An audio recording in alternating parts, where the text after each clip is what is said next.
So last year I went to this insane event in North Carolina called the Heritage Invitational. And I was sick that I didn't make a video there after I witnessed the caliber of cars that were in attendance. I had no idea I was about to see one of the wildest varieties of race cars, hypercars, hypercar race cars, and blue chip classics I'd ever seen in such high concentration. While also reuniting with a hypercar I'd spotted over a decade ago, while also meeting the guy who inspired me to start making car videos on YouTube in the first place. Hi guys, I'm Shmi and you're watching Vinstagram. And this year, thanks to you guys, they gave me press access, which meant I got in early and got up close and personal with an even more absurd lineup of cars than last year. Like, check this out. Somebody confirmed to me how many F1s are actually in the Carolinas. I know there's at least two because there's this one, and then there's one at the BMW Museum in Greenville. Yeah, but this is my first time seeing one, and in person, yeah, it has presence like that. It is one of those cars. And it's crazy because I almost had the opportunity to see this specific McLaren F1 like a few years ago when I was like 17 or 18, but just never lined up. So glad that I get to see it now. And I'll be honest, it is a damn good looking car with one of the most unique driving experiences in the world. Manual V12, dropped in a carbon monocoque with a central seating position, wrapped in bodywork that is quite timeless if I do say so. Perfect.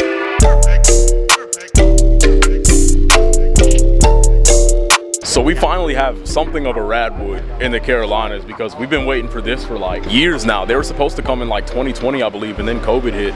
And Radwood Greenville was nothing anymore.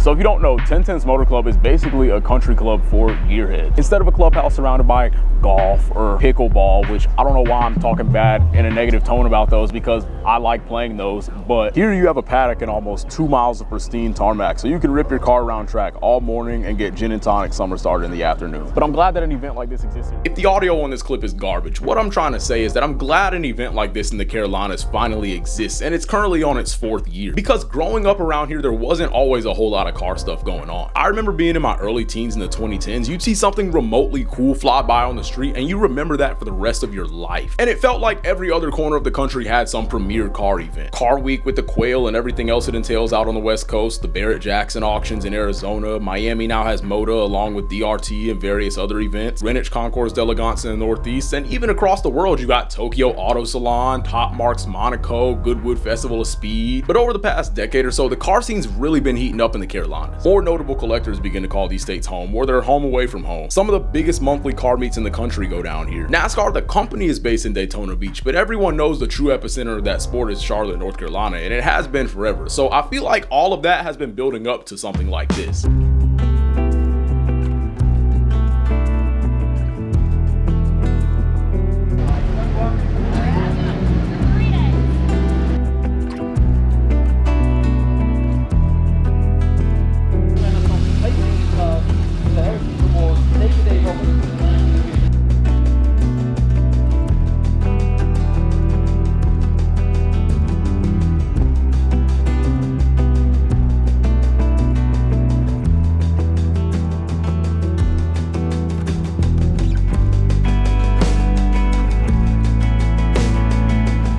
Like, what are we even looking at? That's a Bugatti Type 35. I actually just saw the Bugatti Type 35 move up the road. You don't see these cars moving if you see them at all. There's everything everywhere. I don't even know where to look. Like Indy cars over here, IROC race cars down over there.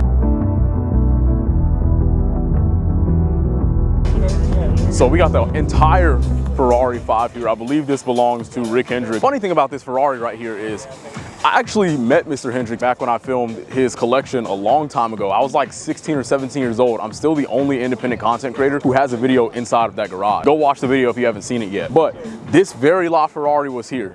And then now we come back 10 years later almost, last year at the Heritage Invitational, I took this photo of this sort of angle right here of the LaFerrari. And now you can buy it as a print at vinstagram.co/shop. So definitely go and check it out, link in the description. But yeah, it's just really cool how things come around. This might have been the second LaFerrari I ever saw. And now it's here and I'm seeing it again. I've reunited with it twice now. Very cool.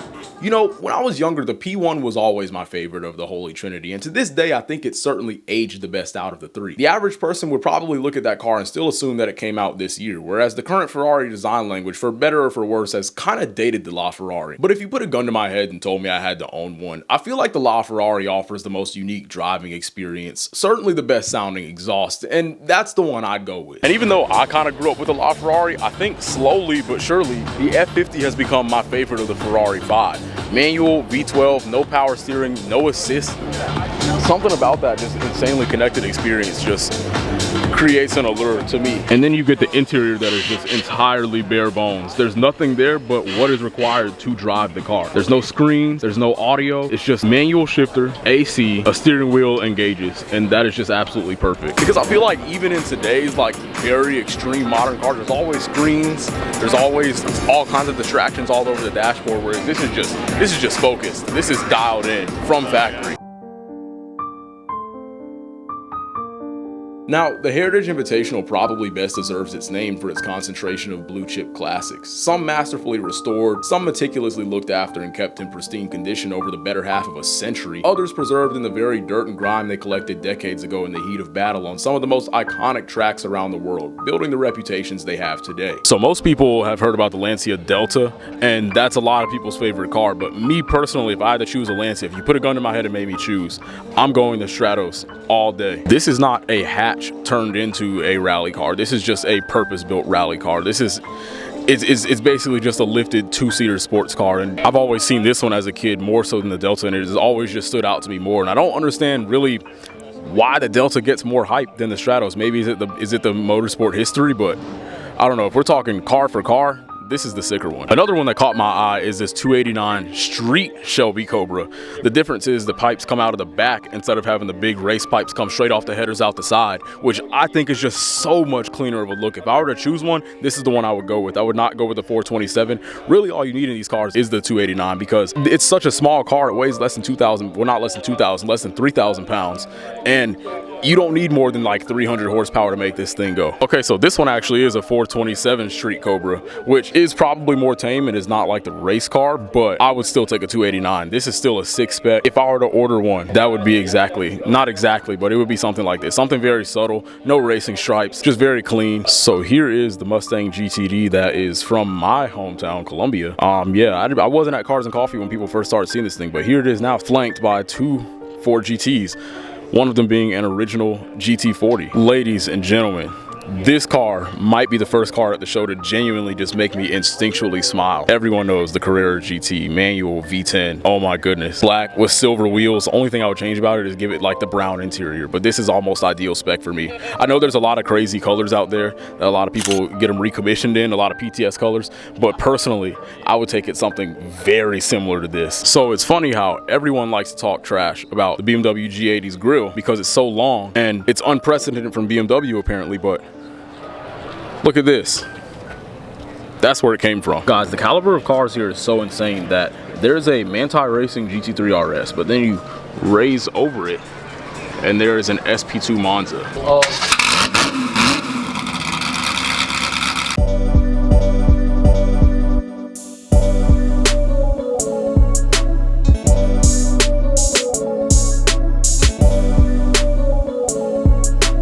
So if you don't know what this is not your typical Porsche 963.